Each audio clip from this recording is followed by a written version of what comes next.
So in terms of learning outcomes, what at the end of the day should you know? Well, you should know what positive behavior support is by the end of the day. We are going to talk about what exactly that is. I'm also going to spend some time talking about common misconceptions about positive behavior support and some of the things that sort of float out there that are either half-truths or not quite true or misunderstandings about what PBS is.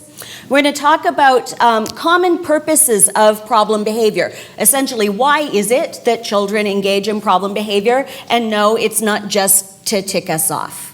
Although it seems like that often, right? It's not just to get under our skin. There are actual reasons why individuals engage in problem behavior, and we're going to talk about that. And we're going to talk about how to understand why an individual may be engaging in problem behavior and what that process would look like in terms of assessment. We're also going to talk about components of high-quality positive behavior support intervention. So it's particularly for you as parents, you can know what you should be asking for if you have a child who engages in problem behavior and you're looking for programming to address problem behavior. You kind of have a sense then of what to ask for of a consultant, what kinds of questions to ask. And then at the end of the day, we're also going to talk about some common preventative strategies that while you're waiting for a consultant, if you don't have a consultant yet, there are a number of strategies that you can go ahead and do preventatively on your own. They're kind of things that they won't make anything worse. They have the potential to make stuff better. At the very worst, there will be no change. But if you're waiting for a consultant and you don't have support, you're kind of in the no change situation anyway. So we'll talk a little bit about what are some preventative things that more than likely will help to some degree while you are waiting to access support, okay? And a lot of the things that you'll learn about today are not going to be useful only for addressing the problem behavior of your child with ASD, but your other children, your spouse, your co-workers, right? Because everybody engages in problem behavior. As we go through the day, you'll start to realize, oh yes, this happens all over the place. So one other thing about what we will and will not talk about today, we will be talking about essentially processes, how it is we go about assessing and understanding why problem behavior occurs, and then how from that information we determine what we're going to do in terms of intervention. And we're going to talk about general strategies that would typically be used to address problem behavior.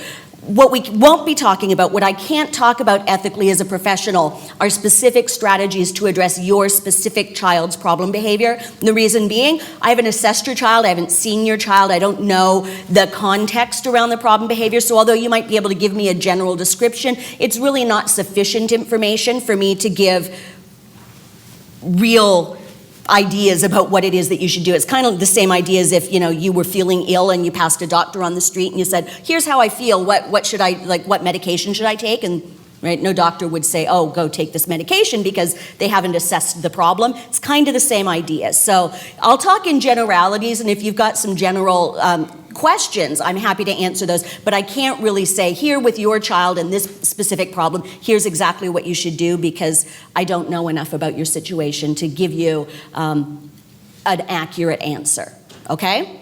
Just so we know that. All right, so before we get started, I want you to kind of think about some of the things on this list here in terms of what we do with children. So if a child doesn't know how to read, we teach them. Children go to school and we teach them to read. And if a child doesn't know how to swim, we teach them. Either we teach them or we put them in swimming lessons and we teach swimming. If a child doesn't know how to multiply, we teach them. If a child doesn't know how to drive, we teach them. Who's been in the position of getting to teach the teenagers to drive? That's a fun one, right? But if a child doesn't know how to behave, we teach, punish. Filling the blank on that last sentence is often a difficult one because we're not quite sure, right? If we, think about what do we often do in response to problem behavior, we're often not looking at problem behavior in terms of a teaching scenario that, oh, this child is behaving poorly or inappropriately, that means I need to teach behavior. What are we usually thinking about based on our own experiences often growing up, right? There's some sort of punishment to teach us not to do that again, right? Right? So go to your bedroom or you don't get dessert or, right? I'm not talking about doing painful things to children, but right, there are other kinds of punishments that happen. Go sit on the quiet chair in the corner kind of thing. But we're often not thinking about the teaching aspect. Everything else that we want children to learn how to do involves teaching, and we think very specifically about teaching. But with behavior, we're often not thinking about, or historically have not thought about, the fact that we need to be teaching. So the entire point of today is really thinking about, first, that children have learned to engage in problematic behavior. We have essentially inadvertently, not purposely, inadvertently taught them to engage in some problem behavior to meet some needs and wants, right? They've learned that their behavior works for them, and we have played a role in teaching them that. And that's okay. We all do that. So understand, don't be sitting in your seats thinking, oh, geez, I've taught my kid to do problem stuff. How horrible. Because we have all done that, and we're all going to continue to do that, and I do that sometimes too. But what we need to be thinking about is, okay, if a child has learned to engage in problem behavior, we now need to teach them to engage in appropriate behavior. We can teach this, right? So this is a teachable thing.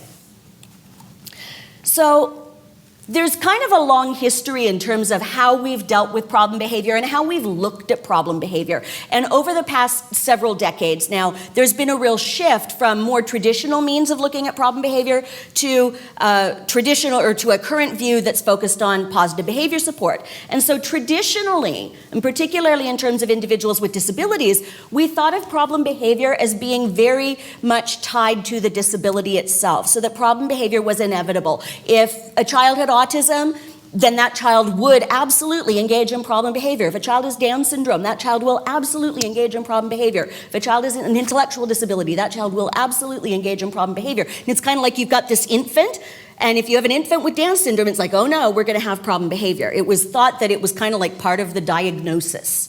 Problem behavior was tied to the disability. We also used to think that problem behavior was entirely the problem of the person who engaged in it. Right? It existed within that person, and that we essentially played no role in that behavioral pattern at all. We'll talk about that in a bit. We also used to think that problem behavior happened for no reason at all, that there was no purpose to problem behavior, except for the fact that the person had a disability, and these things are somehow inextricably linked. Currently, we've really shifted in terms of how we look at problem behavior. What we know now is that problem behavior, just like any other behavior, is learned. So individuals learn to engage in problem behaviors, and indeed they can learn to engage in more appropriate behavior.